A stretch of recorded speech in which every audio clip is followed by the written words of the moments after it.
आक्रमक जैन नरमले, जैनांनी मंदिराचे मुख्य दरवाजे लावून घेतले। मराठी माणसाच्या आंदोलनामुळे जैन मंदिर बंद। उच्च न्यायालय कबूतरखान्यावर सुनावणी करणार, दादरचा कबूतरखाना राहणार की जाणार याकडे लक्ष। मांस विक्री बंदीचे अनेक पालिकांकडून आदेश, कल्याण डोंबिवली महापालिकेसह नागपूर आणि मालेगावातही 15 ऑगस्टला मांस विक्री बंद। काँग्रेसनं राज ठाकरेंना झटकले, राज उद्धव एकत्रीकरणावर काँग्रेस गप्पच। लोकांच्या मनात आहे तेच होईल, मनसेसोबतच्या युतीबाबत आदित्य ठाकरेंचं वक्तव्य।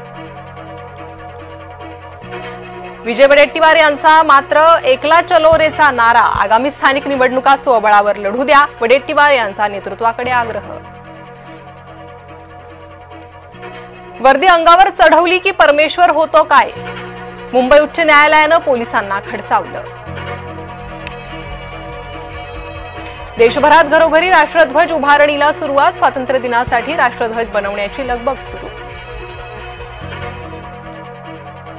गुड्डी भडकली, आगाऊपणावर चिडली, खासदार जया बच्चन यांचा संताप सोशल मीडियावर आलाय चर्चेत। विकास करा मात्र देवीच्या गाभाऱ्याला हात लावू नका, आमदार जितेंद्र आव्हाड यांचं वक्तव्य। मुंबई उच्च न्यायालयाचा बच्चू कडूंना दणका, 3 महिन्याच्या कारावासाची शिक्षा आणि जामीनही।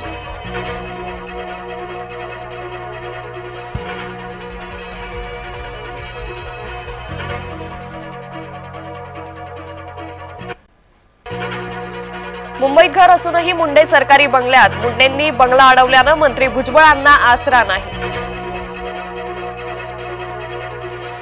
न्यायालय राहुलचे पुन्हा कान उपटणार, सात्यकी सावरकर यांच्या याचिकेची पुण्यात सुनावणी, स्वातंत्र्यवीर सावरकर यांच्या बदनामीचा राहुल गांधींवर आरोप। सौर ऊर्जा प्रकल्पासाठी 11,000 झाडांचा बळी, बुलढाणा जिल्ह्यातील तळणी गावातील धक्कादायक प्रकार। मुंबई गोवा महामार्ग खड्डेमय, उद्धव गटाचं सिंधुदुर्गात आंदोलन। मुख्यमंत्री घेणार गणेशोत्सव सुरक्षेचा आढावा, राज्यातील पोलीस दलासोबत गृहमंत्र्यांची महत्त्वपूर्ण बैठक। महायुतीत असूनही अजित पवारांकडून दिशाभूल, स्वातंत्र्य दिनी मांस विक्री बंदी, काँग्रेस सरकारकडूनच। मांस विक्री बंदीचा निर्णय 1988चा, कृष्ण जन्मोत्सव आणि स्वातंत्र्य दिन एकत्र आल्यानं यंदा कठोर अंमलबजावणी, राज्य सरकारचा खुलासा।